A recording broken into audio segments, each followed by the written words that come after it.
Salutations, this is Degenerate, and I'm giving you part 2 of my creation of a song series. So, first things first, I'm going to be doing the drums today. I've got my sandwich, because when you're going to be programming drums, you gotta have some sandwiches. I've actually chosen peanut butter for that, because that is my vice. That is what I'm sticking to. So, I'm going to zoom in close, probably going to be kind of shaky, you might not see a lot, but hey, whatever. These are the drum tracks I've got here. I've got one at the top here for cymbals, snare, kick drum, and double kick drum, because double kick drum can be really distracting if you have it on the same track and set at the same volume. You have to have it a little bit quieter.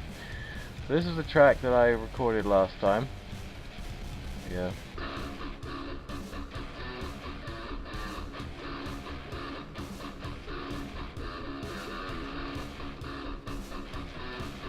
Yeah, that track is at 130 BPM.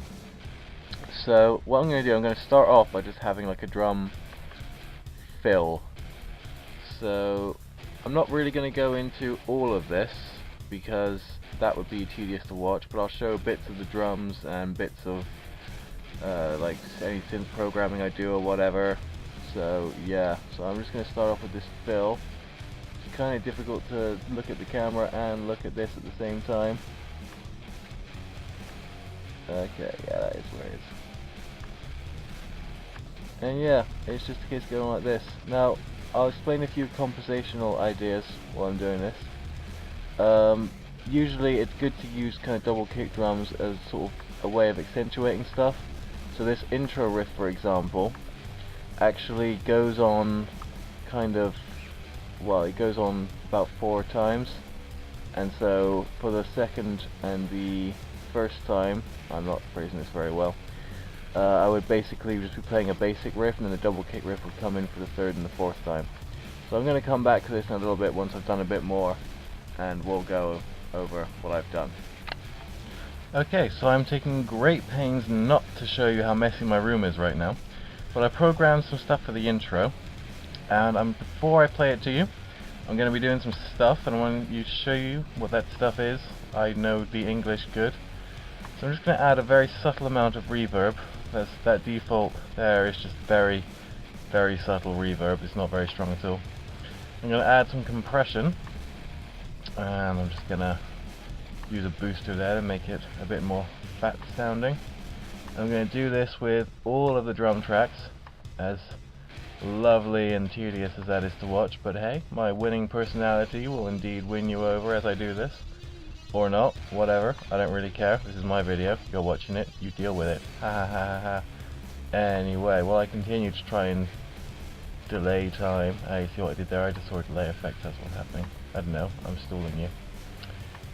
I will explain some other stuff. Now, the reverb helps it to fit well in the mix, and the compression helps it to essentially sound good, although the purpose of a compression, you said depression, the purpose of compression is basically to stop it from clipping, and it does have its drawbacks. It does sometimes cut the volume in ways you don't want it to, but it does also allow you to boost the volume up more and have it still sound pretty awesome.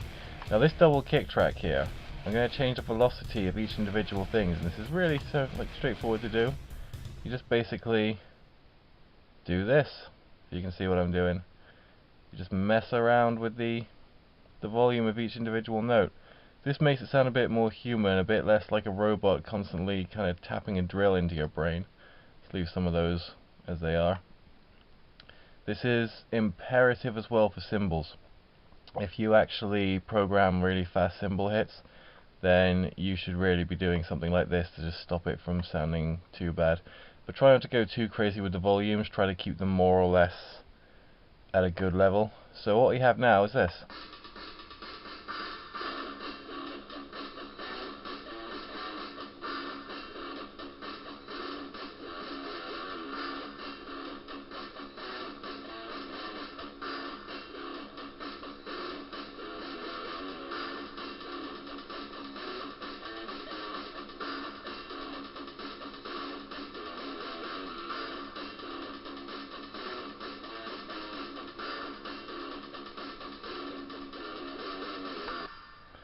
So that is the intro to this song. And again, as you can see, what I did was I changed the dynamics halfway through by adding in that double kick drum. Also with the cymbals, I'm doing some fairly weird stuff. I'm throwing in a few ride cymbals and crashes and things like that, just to make it sound more like an actual drummer.